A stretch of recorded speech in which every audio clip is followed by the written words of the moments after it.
So good morning. You might find this a little odd for golf, but not for gutty golf, and I'll explain.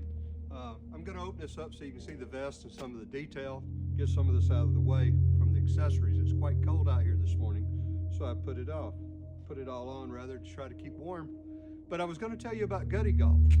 Gutty golf, or gutta percha, was played up until about 1905. Now, golf has gone through several transitions in the centuries, right? It started off with a feather ball, which was a leather cover wrapped with boiled goose feathers that swelled out and made it tight. Then it moved to gutta percha, late 1860s, 1870s, and people played it up until about 1905. It was actually, the ball was made from the sap of the gutta percha tree. Well, today we play with synthetic gutta perchas that's used in dental appliances and stuff, and they make the balls. A company called McIntyre makes our balls for us, does a great job. Takes them like 16 different steps to make a golf ball.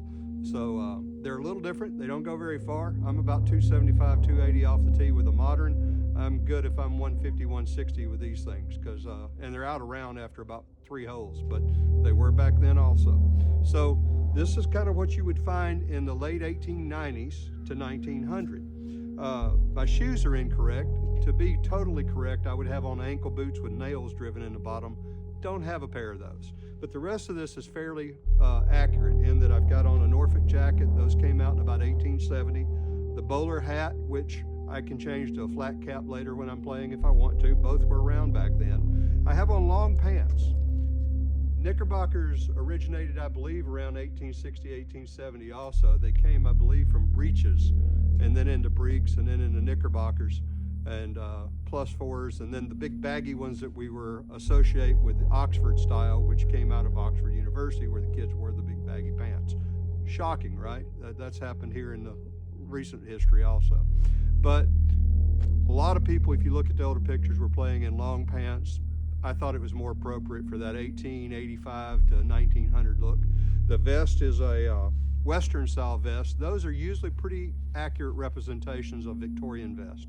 And then I've got on my pocket watch, my grandfather's that I always wear, the Norfolk jacket like I talked about, hats and the bowler, and then a cravat, which was much more custom at the time, and a high point collar, or high neck collar that does not turn over. That shirt I actually bought from Historic Emporium, which makes reproductions of late 1800s clothes from about 1870 through 1900. Anyway, if you're interested in the dress, leave comments. If you're interested in knowing more about playing with clubs that are older than 100 and something years and what golf was like back then, leave a comment also, and I'll try to put you in touch with somebody local to you who's into hickory golf and can explain it.